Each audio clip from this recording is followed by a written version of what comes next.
Radio. Good evening, everyone. This is me, Jonathan Alexander, and I'm here to host our show, Life, Laughter, Happiness. My co-host, Barbara, is coming back from a trip, so she's not here, but I'm with her. We're with each other in spirit. My guest today is Terra Thomas. Now, Terra, one of the things I found that's kind of interesting is whenever I see these people who are like motivating to others, health-wise,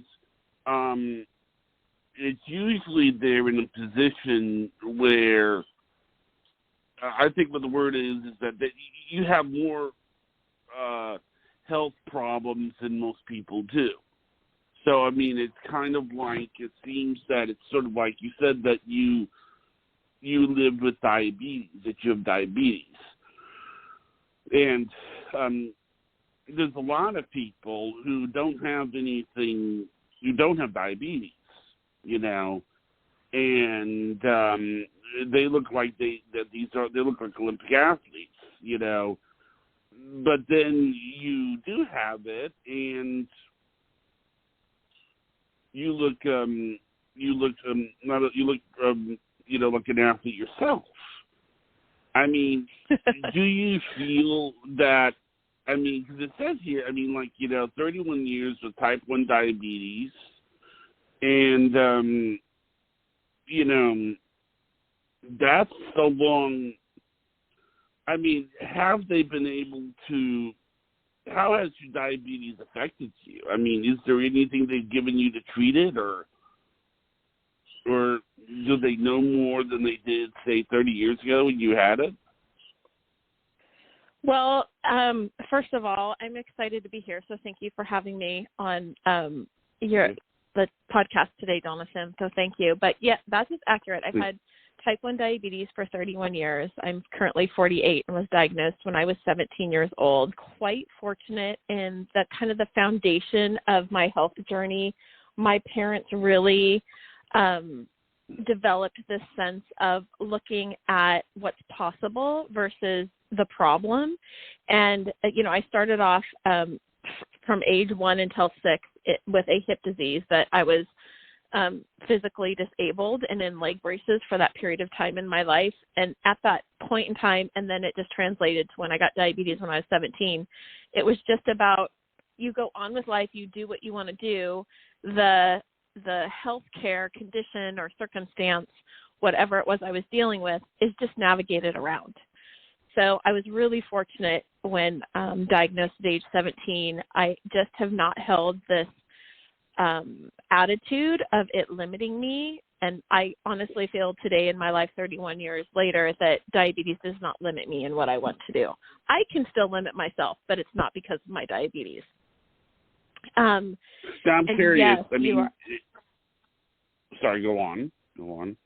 Well, you would ask the question and I can answer it later, but how, what treatment modalities have changed, and I can talk about that for as long as you want, but do you have another question? Do that, because that was the question. I was sort of thinking, because when you don't have it, you're not really thinking about it, but you have it,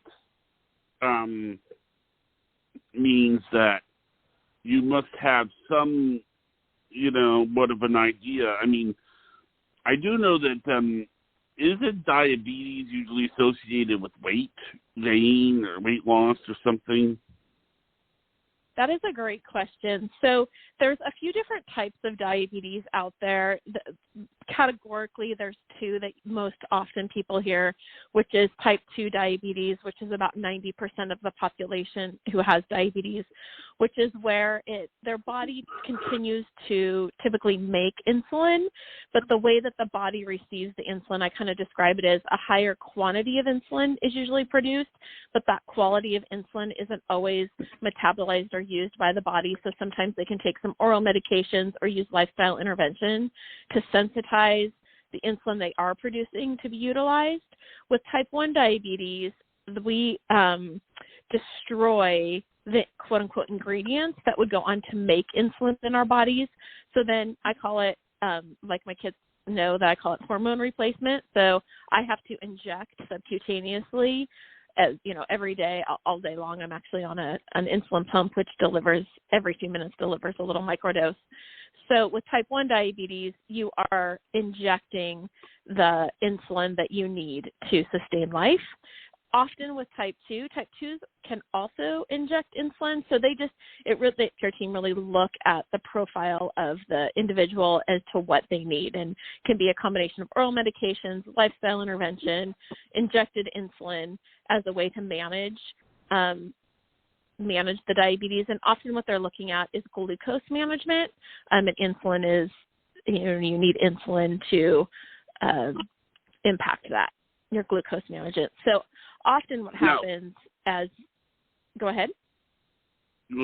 I mean, what I was wondering, though, is are you taking different treatment than you did 30 years ago? Like, have there been any scientific advances for diabetes?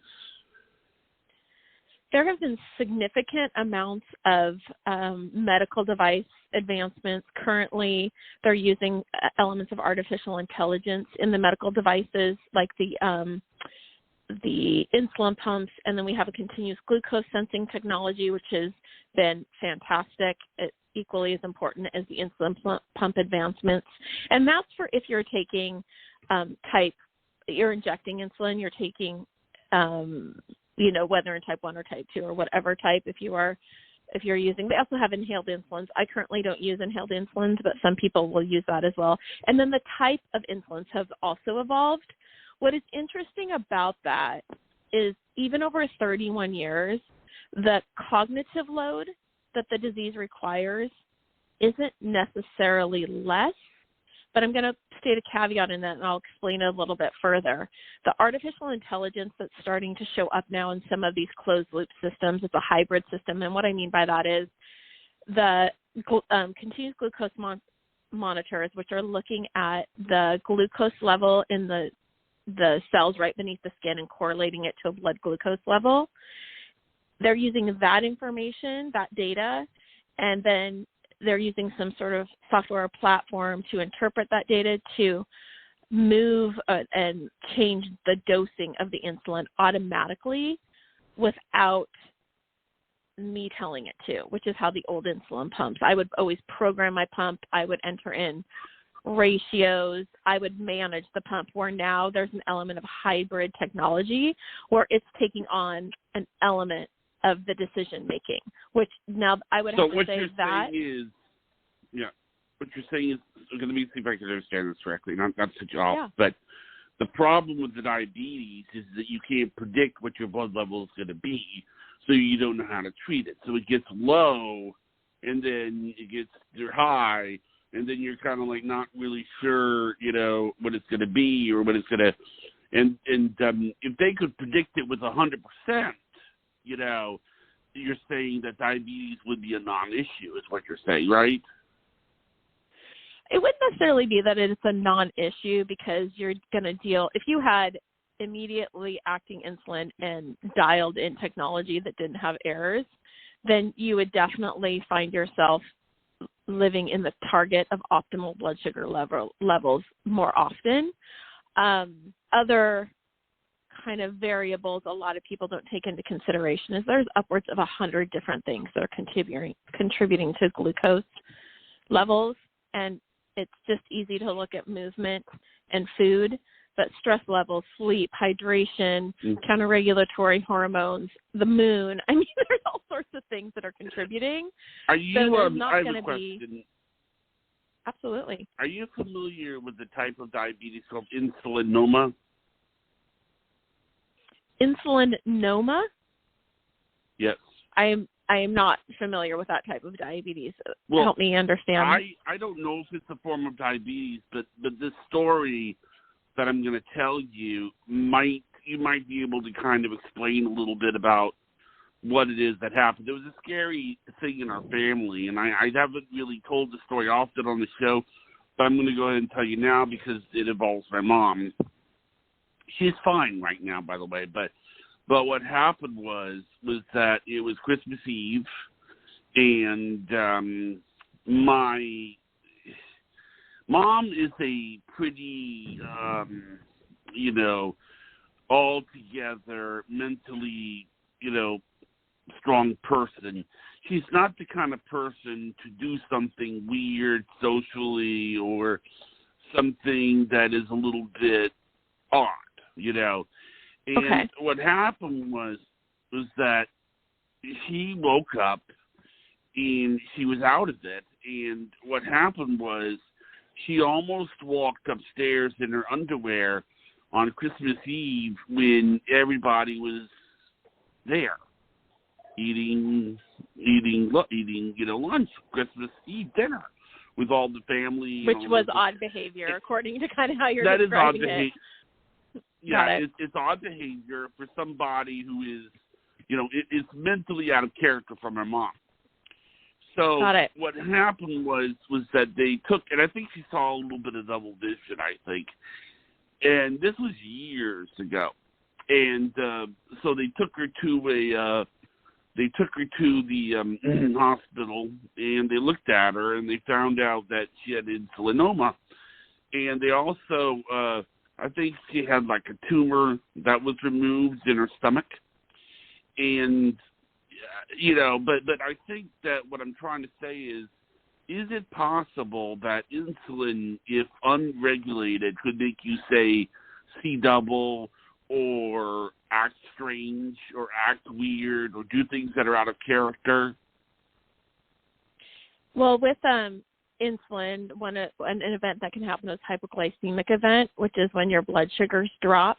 And if there's dysfunction of insulin in your pancreas or to produce too much insulin, you absolutely would have those symptoms, which include vision impairment.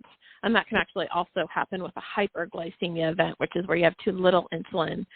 And so, yeah, absolutely. There can be vision impairment, tingling in the body, cognitive attention is depleted. You can sweat, your tongue can go numb. So there's a whole spectrum of symptoms that can present for an individual when they're dealing with dysregulated insulin and glucose levels. It was very scary. I mean, when you have, somebody that you care about that much, and, everybody's, and it's like, she was really loopy. She just, is not all there. And, it's like, and that's just not how somebody would behave on Christmas Eve, So right. It often can present almost symptoms as though someone's intoxicated. So that's very common. And if you guys hadn't seen that behavior before, I could see where that was startling. It's interesting when you talk to firefighters, they will often say when they arrive on scene to distress, some of their more welcoming issues to treat would be a low blood sugar, because within 15 minutes you have this highly disoriented person who is shaky and trembling and in an anxious, distressed state, and you treat them with glucose, and in 15 to 20 minutes they're back to normal. The way they all seem to, act when they kind of find, oh God, always in the movies, that's the way it always is. Yeah. And I don't know exactly what insulinoma is, but I think that whatever it is, it's the same sort of animal as diabetes, I would think, because it was very scary. After that, she had to change her diet and, Well, I did look it up quite quickly because I hadn't heard of it, and it is a tumor that's dealing with the elements that do create insulin in your body, and it can almost have an overproduction of insulin, is what it's saying here in my quick little search. So that makes sense that she would be having more of a hypoglycemic event for an overproduction of insulin. It doesn't necessarily, there are some correlations, but it doesn't look that it is a type of diabetes. But it's very quick, my quick research. So I'm not claiming any expertise in this. No, I know. Well, the only reason I brought it up is because of the word. insulin, would indicate that it's similar to, I mean, if you can figure out diabetes, if somebody can figure out how to treat diabetes, then I think they could probably figure out how to treat whatever it is that she was going through. They did get rid of the tumor, and but it was like, and I think the sad part is that mom is always very together. I mean, everybody that meets her says that she's so nice and and then it's almost like you have her in a position where, you don't look like yourself, Right. And I mean, yeah, it was.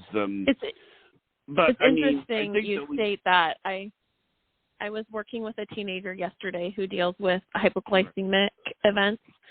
She does not have diabetes. She's just an athlete, and she is dealing, she was looking to develop with me, co-create a strategy for her to use. She's very active in ballet and academic courses and enrichment. And she shared that vulnerability that you just described when you're having a hypoglycemic event, and how that was, she didn't like kind of what showed up. She cries, and she didn't like that she cries, when she has these hypoglycemic events. That was very uncomfortable for her. So it is true that it will allow a vulnerability that for people who are usually really put together and present a certain way, that can be removed. I was going to tell you something else. We had a kid in our high school.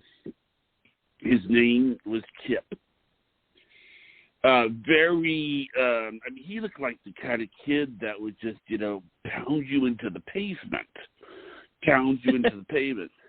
And just not the kind of kid that you want to run past with.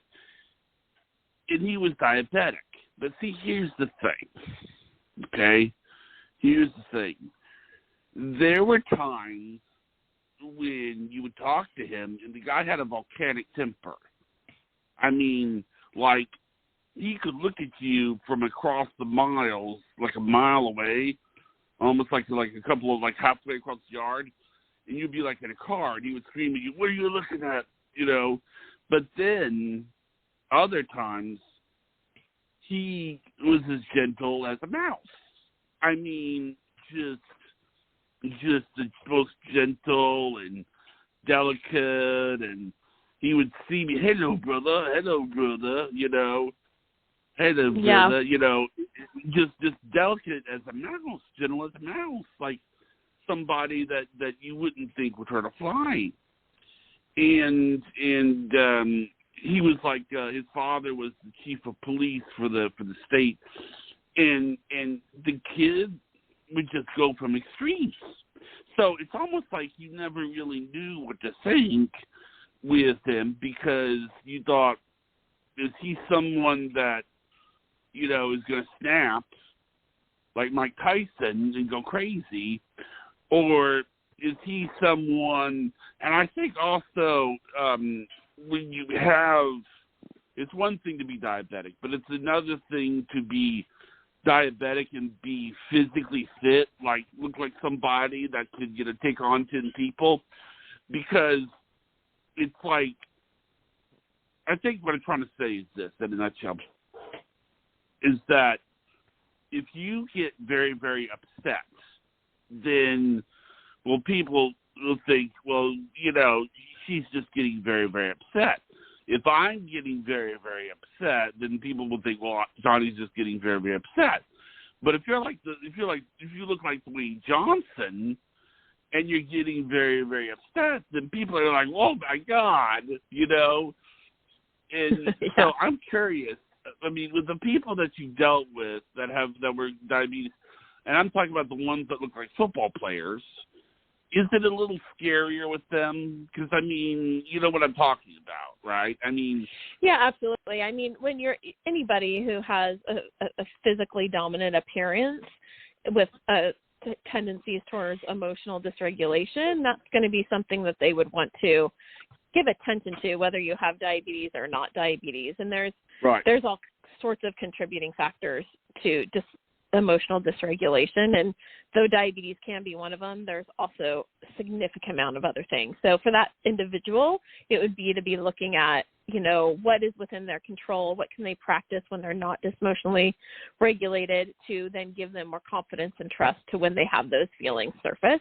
So that's just a really individual, type of case that you would look at to work with somebody. Well, yeah, but I think that sad part is that, big people who look like football players, they have a right to be assertive too, just like you and I do. But it's like the moment that they get assertive, everybody sort of goes, I don't think he was diabetic, but there's this guy that I went to our college named Chris. And the guy was in the Army, and, the word around the campus was, you did not mess around with Chris. Chris will kill you. Chris will, will kill everybody that runs in.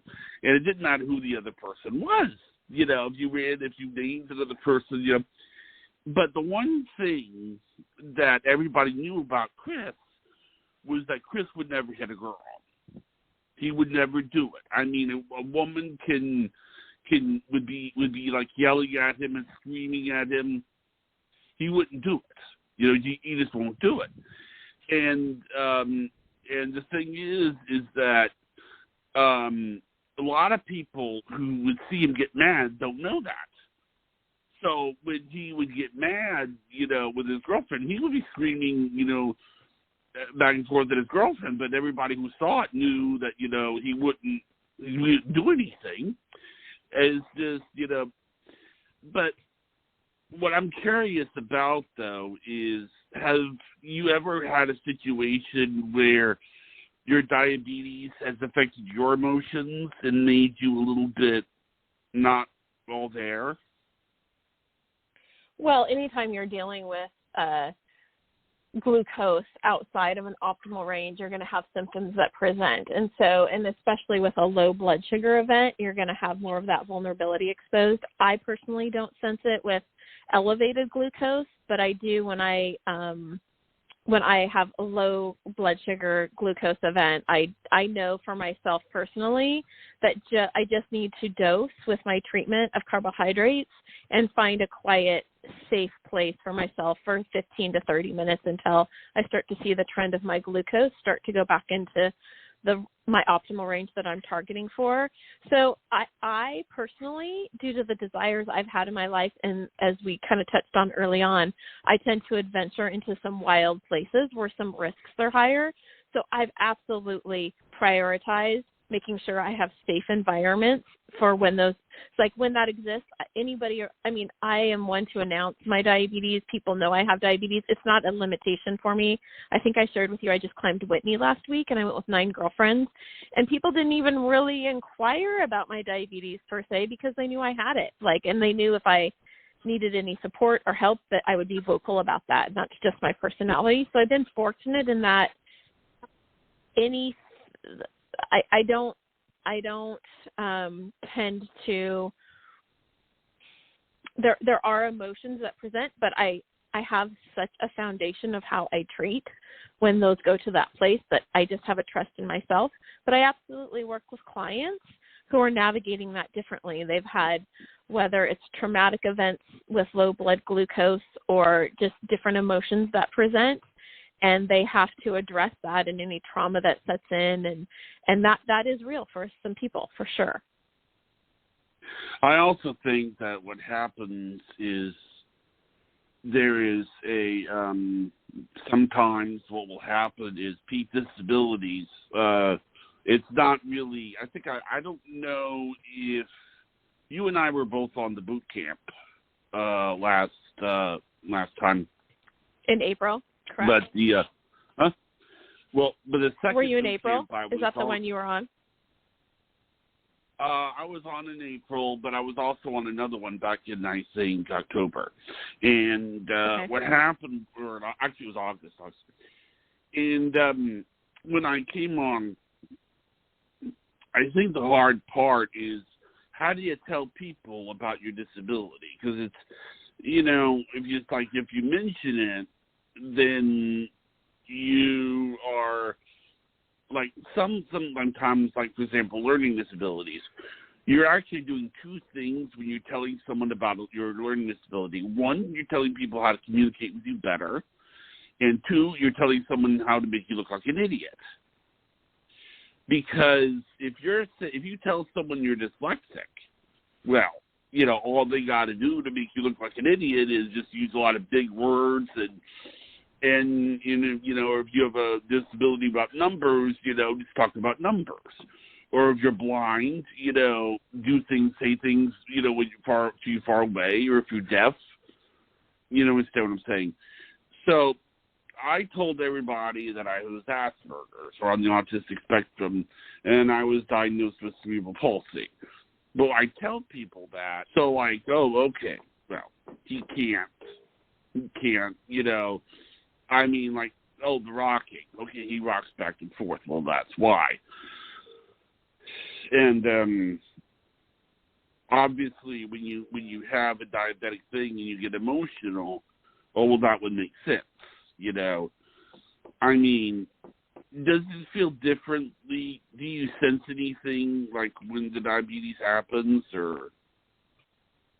When I have an event, yeah, I do want to address, though, that's a really great point that you bring up around sort of if you are dealing with a health condition or really anything going on in your life and how the story that you surround it with.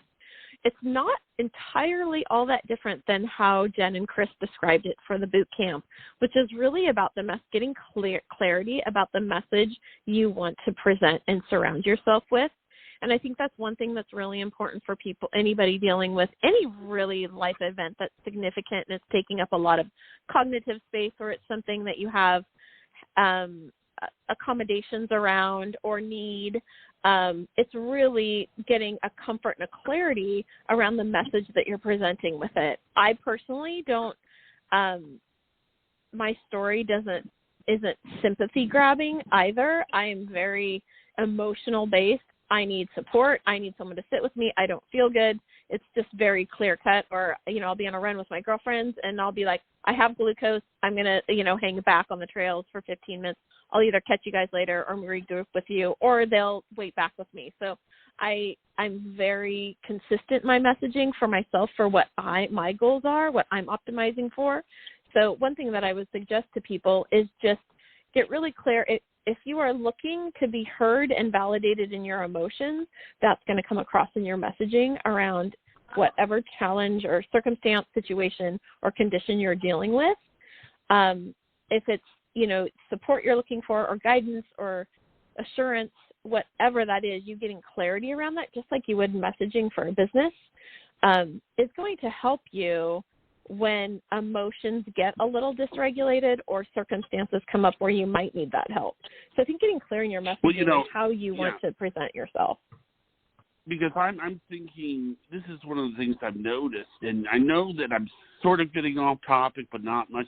I did some research, and I found out that, like, it is true. I have looked at Sarah Palin, and I thought, maybe she's dyslexic. And I thought the same thing about George W. Bush, and I saw the same things about Dan Quayle.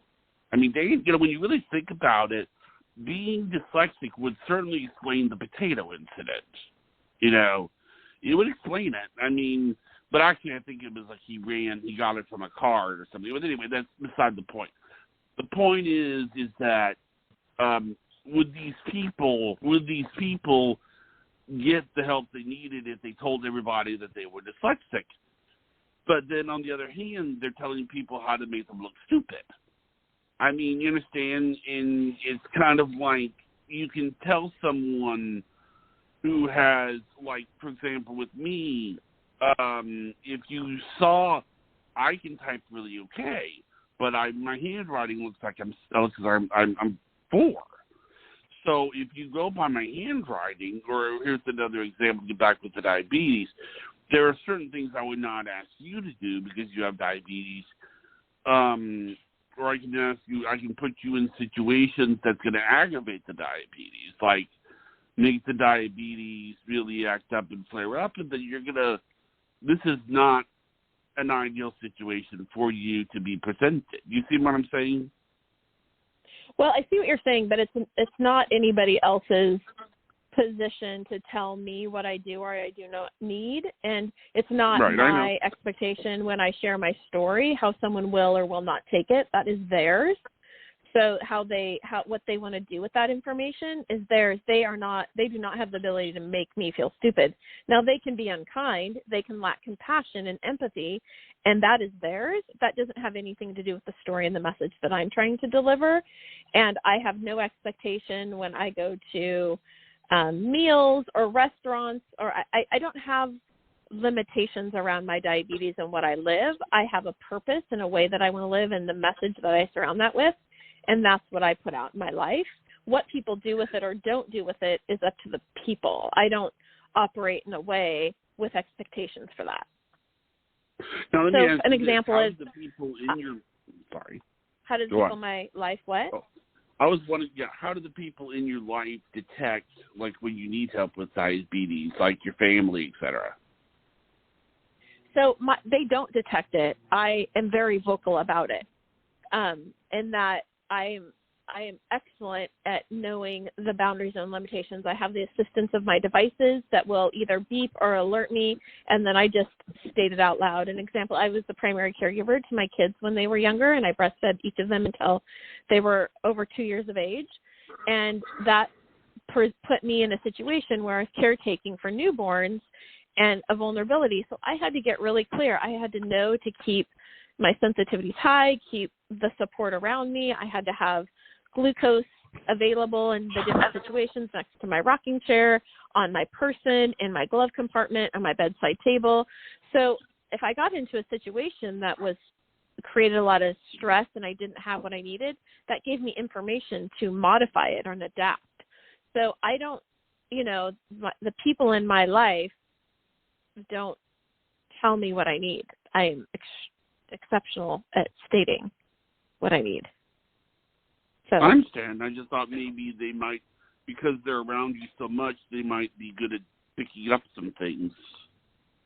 Yeah, for me, that's a really good question. I just also spoke with a husband of a woman living with type 1 who I'm offering health coaching for, and he asked that exact question. So that's something that we're navigating right now, how he can be of support to her.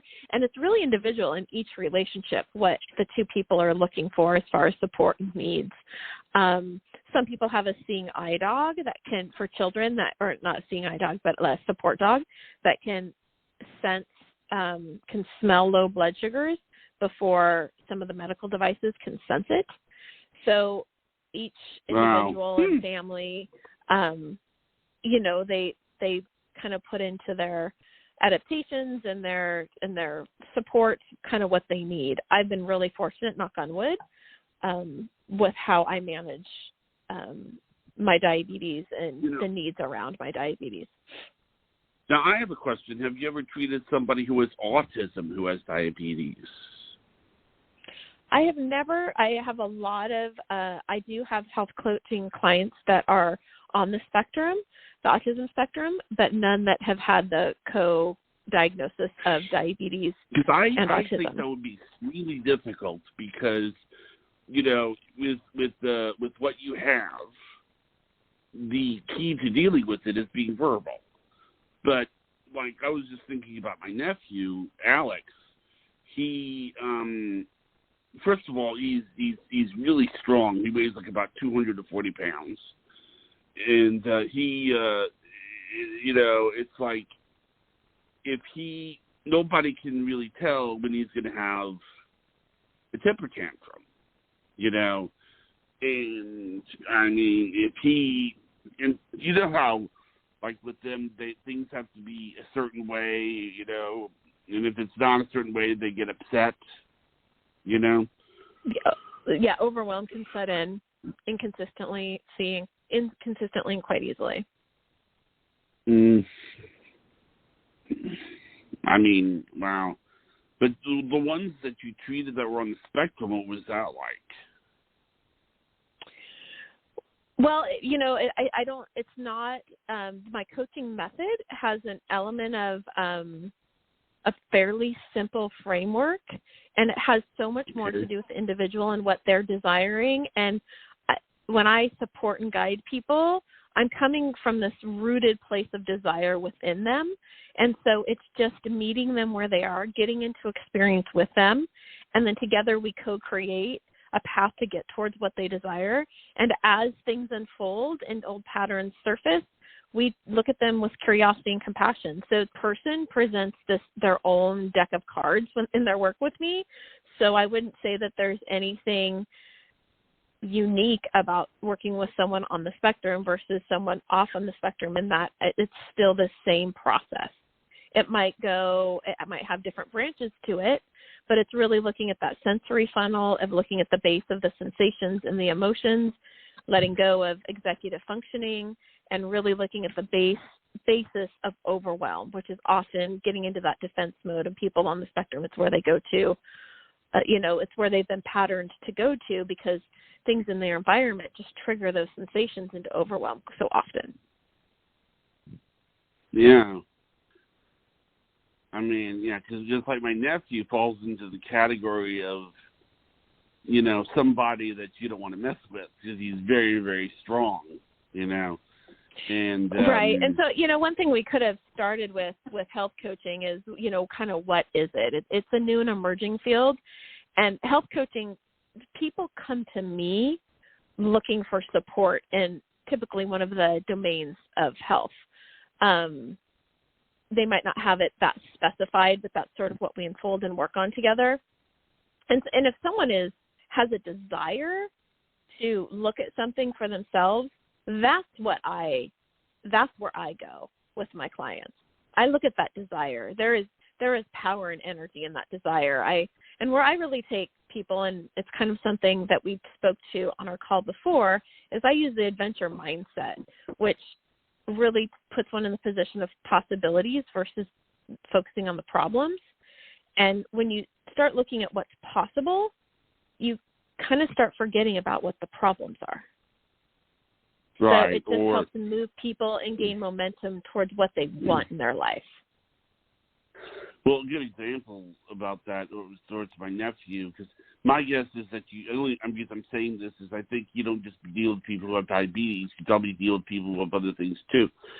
My dad was telling me today that one of the they're teaching him to do like chores, things that he can do that are, and I guess in a way it would be sort of a vocational thing.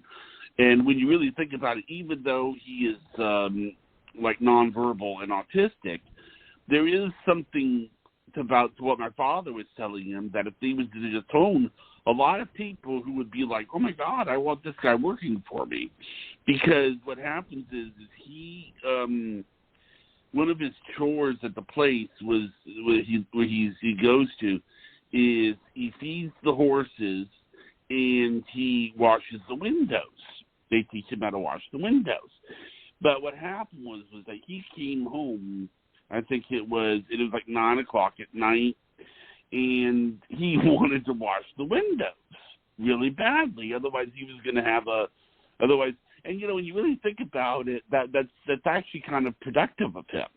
He says that, he was upset unless he wanted to work. So, the only thing is that, he washes the windows and he does a good job, except that after he gets done, he always takes his hand and he touches it on the window. And Chrissy, my sister, has to come in and wipe it off. But like what you said about concentrating on what's possible rather than impossible, I think that's a very proud thing that he does that washing the windows. Because there are people that are going to see that, and they're going to think, oh, my God, I want to hire this kid, Because, and he, and his interactions, like things that he does, I don't want to get up on a tangent on myself, but I think that obviously you've dealt with people like this. But like at Christmas time, like one of the things they did with him is they would take him out, and then he would let him pick out things, and then he would give it to my sister so that he was picking out the present, you know? Absolutely. And it was, and see, because I'm on the spectrum myself, and it took me a little while to kind of deal with it, so, but, you know, and then you realize, as you get on there with the deal with the kids, you realize that they deal with things, but then the way they see things actually gives you a sense of clarity. Like, I don't know how much you've dealt with. I mean, have you dealt with a lot of people on the spectrum? I'm very familiar with the symptoms that present on the spectrum, so yeah. Because, like, one of the things that my older nephew, Van, does is he would lose it when he was younger and he lost a tooth. His mom, my sister, told him to, you know, put it under the pillow, but he freaked out about the idea of a tooth fairy coming into his room because he didn't want a complete stranger coming into his room when he was asleep. So that's completely appropriate for a child who's been probably programmed. And then he said that he wanted to. So what they did was he would leave the tooth in the mailbox, and adaptation. He would get $1. What? You adapt. You have things that present, right, and you see whether they are or aren't working, and you create adaptations to them. I know. He was just. Well, what's so funny is that they are, you know, they were all very sweet kids, you know, but the way they see things is just kind of, I don't know. My guess is, I mean, I forgot to ask you, do you have kids? Oh, that's right. Right, I do. I have a 13-year-old and a 17-year-old, yes. Okay, I'm just curious. I mean, like, I guess I didn't really ask you the specifics about what their ages were. Did they? What have they taught you? I mean, obviously, because what I'm trying to say is, you mean they don't detect that anything is up with you when you have an attack, or do you think they don't know, or do you think they know? Well, I want to reiterate that for me, in the way that I've lived my life, it's rather independent. Being diagnosed when I was 17, and then a year later I went off to college, and then my desire to spend extensive amount of time in wild and adventurous places, I just have really had to set my tolerances to be that I can take care of and handle. So I'm very sensitivity on all my devices. So it's not often what occurs is if I feel a hypoglycemic event present, I inform those around me. So I am letting people know around me before they would detect any shift in behavior or something like that. My kids have taught me a tremendous amount about really unconditional love and support and meeting people where they are. I have individuals where they are. I've learned a tremendous amount from being a parent and parenting my two children. I guess the reason I asked about people who are Asperger's or autism, or in other words, selective mutism, because you say, you know, it's one thing to be able to speak up when you have an attack. Like, what do you do if somebody can't speak up? You know, they're not going to speak up. So I mean, that's a really good question. And when I say speak up, it's communicate. So if I was working with a client who had things in their environment or conditions or circumstance or situations where certain things had more of a challenge, we really dig into the desire. What are they looking for support and guidance around? I talk about using the adventure mindset of, like, what excites you? What are you excited about? What the anticipation of, and what inspires you? What brings you, makes you have that sense of fulfillment? That's where I go, and that's where I dive.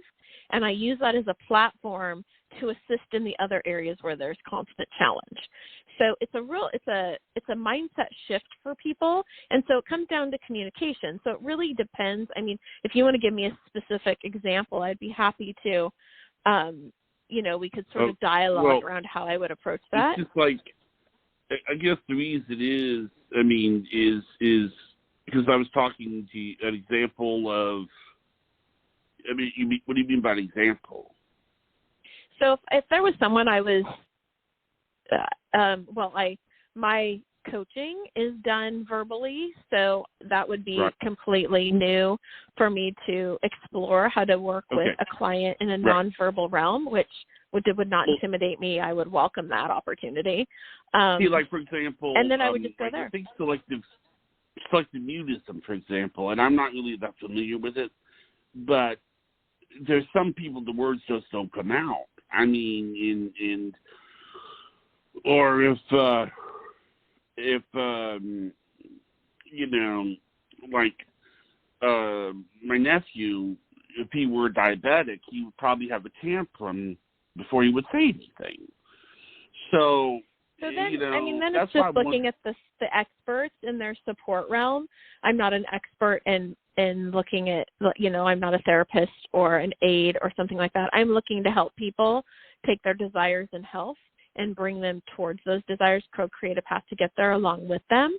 So if someone has a desire to work with me as a health coach, then there's ground that we can make together. And typically what I would do then is invite the rest of their healthcare support team to work along with us. And those systems are probably or typically already set in place, the other aspects of their healthcare team, to make it to make my health coaching effective. Now I'm curious, because it says that you do things like, it says here in your bio, you swim in frigid water and you spend days running across mountains. And, you know, I guess what I'm curious about is, let's say that you are out swimming in the ocean, and then all of a sudden you feel an attack. Well, I mean, you can't just, I mean, what do you do in that situation? Because, I mean, you know, if you're out in the water, or if you're out, let's say that you're out on a raft somewhere, or, you know, where you can't get, I mean, how do you handle that? Because obviously you can't, what if you can't get to the thing that's going to give you insulin? That is such an excellent question, and that particular barrier is why a lot of people don't, they can't even look to the realm of what's possible. And I feel very fortunate in that I use it as information. I mean, there's preparation that occurs. There's patterns that I need to be familiar with. I wouldn't probably engage in something that's significantly outside of the realm of what I'm prepared for or have experience with without some sort of awareness or mitigation, meaning it's super easy for someone to put like a glucose gel inside of a wetsuit when they're surfing. I typically carry glucose, or like for me, I do a sunrise swim every Fridays, and I'm going in a fasted state, which means I don't have extra insulin that I've injected, so my base insulin levels are fairly low. I will often, if it's going to be a longer swim, I will start depleting my insulin levels hours before the swim, and then the particular system I wear is waterproof, both of them, the continuous glucose monitor and the insulin pump. So I can keep those on my body, and then the device that I wear that shows me my levels, it's a little phone. I can look at that when I get in and out. And it's just this patterning. It's developing a trust from me doing these things consistently again and again and again. Matter of fact, my hike up Whitney last week. Mm-hmm. Go ahead. No, go on with what you're saying. So I shared with you, and I mentioned it earlier in this call, I hiked up to the summit of Mount Whitney last week, which is the highest peak in the lower 48. And it's not a technical hike, but because it was late spring, there were some elements of ice and snow covering, and we actually had 30 to 40 mile per hour winds fairly consistently throughout the day, which with the already cold temperatures presented frostbite element temperatures, which were very cold. And it was 12 hours of strenuous activity, and my glucose remained, interestingly enough, I finished at the exact same glucose level I started with very minimal variability over the 12 hours. That was available to me, that occurred because I've spent thousands of hours in wild places knowing my needs and what I need to do and how I need to adapt and how I need to fuel and how I need to hydrate and layer and keep warm and do different things. I didn't just show up and that happened. It happened because I engaged in the experience again and again and again, consistently, always learning, always making little adaptations as I need, and really knowing my body, knowing my medical devices, knowing the risks of what could fail, have backups around. So though the day I didn't have to think that much about my diabetes, it took thousands of hours to arrive there. I mean, let me ask you this question. I know this is hard to predict, but let's look ahead another 30 years. What do you think? Do you think that there'll ever be a day when we will cure diabetes? It's a really good question. I think before in 30 years with a cure, I will go back to an interesting story, actually. I was diagnosed in 1990, and in 2000, I had this opportunity to be on this expedition team called International Diabetes Expedition Aconcagua. It's called IDEA 2000, and it was 19 athletes from around the world all came together for research on glucose levels and diabetes and altitude, and we climbed up Aconcagua. I was just on the base camp support team, so there was a summit team. And we sat at our base camp support one evening, and we had a steak dinner actually brought up by our guides that helped get our gear up to base camp. And each one of us, no matter if we had had diabetes 5 years or 20 years, had been told in 5 years there would be a cure. And it was kind of this running joke. And I can still remember sitting around that table and just being like, wait, in some ways it was bittersweet, right? Because there's been hope spread around the table for all 19 of us, whether we're from Spain, the Czech Republic, Italy, the U.S., Canada, and all told there'd be a cure in 5 years, and yet I'd had it 10, and we're nowhere close to a cure, and now I've had it 31. And the energy is really put towards managing the disease, and not that there's not research occurring towards the cure. Personally, the amount of energy that's going towards developing the vaccine for COVID, if those resources and energy went towards the global pandemic of diabetes, would we have a cure? It's just not what's being done. You know, it's not the priority. Yeah, I will say this now, and I am vaccinated myself, but like the thing that's interesting about that I was just thinking, I mean, like what they did, they kind of broke the rules with COVID because of the idea that it's not, well, normally you would get FDA approved, which would take years, but then they had like an emergency. So the question is that, well, if they treated diabetes like an emergency, what would happen? And is what I've often wondered about. Now, I do think that obviously the reason I think that there may not have be a cure is because science tends to get nervous when it comes to trying things, and it's like for example, with stem cell research, maybe. You know, it's possible because stem cell research is controversial, but if they were to come up with something with stem cell research, I would think it would, probably help people with diabetes. So you think? Well, the research, there is stem cell research that is occurring with rejuvenating the isolate cells. So that is already occurring. I think, in 30 years, who knows? I think what's going to occur before that is we're going to have medical devices that are able to really take the cognitive load of the disease. Right now, that's starting to occur, but up to this point, if you wanted to utilize the medical devices, there was a barrier of entry in that you really needed to up your game in the management.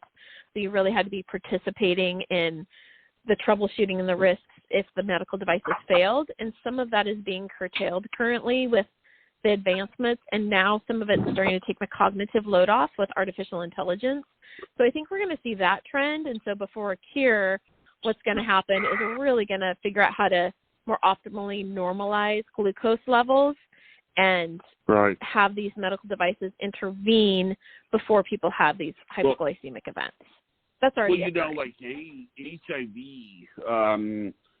is something else, because, I remember when, and I mean, this is really true. I've heard of people say this. They say this.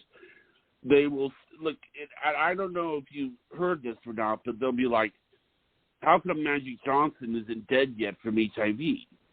And they're not wishing a will or anything. They find it hard to believe that he's still alive. And it's sort of like HIV sort of is still around, but it's sort of like it for years there was a lot of misconceptions about it, just like there might be misconceptions about diabetes. Like if somebody were to think about you as diabetic, they might think, oh, well, I bet Terra sits at home all day long and has and then her day is composed of reading and injecting herself, which apparently based on your bio that's not the case. Correct. Well, that's another interesting point you bring up around. There is a significant, I think one of absolutely the larger problem with diabetes is the shame and blame that is promoted within the healthcare system, with media, with culture, in the society. It's this idea that people can prevent, like people want to blame people for getting their disease, and that just lacks compassion and the outcome that we're desiring. It just perpetuates habits of dysfunction and keeping people in the cycle of illness. So that's a big soapbox of mine, actually. And I can defend myself out of it pretty quick because of the lifestyle choices that I have personally, but as people living with diabetes, it's just really unfortunate. It makes people not want to speak up and say when they need help, or even share with people that they have a condition that might need support. There's just too much shame around it. Like what I did, and now kids are getting diagnosed. Well, pardon me? Like when I was in college, I would always, when I went to the cafeteria, I would say, can someone help me make some coffee? Because my hands would shake. And then, But, well, we're about out of time. But I wanted to thank everybody and for listening to you. And I'd like to say that you have a website. Can you give your website out? Absolutely. It's betweendiabetes.com. So. Okay. And I must say that, it's been a lot of fun having you on. This show, thank you. Is going to be Thank you. Is going to be uploaded to YouTube and also uploaded to our Roku channel as well. You have Roku, right? I don't. I used to. I do not anymore, but I absolutely can be YouTube. Right. Well, thank you for coming on, and Barbara, if you're listening, I love you, and I hope to see you back on here soon. Good night, everyone. Well, good night, Jonathan. Thank you. Thank you.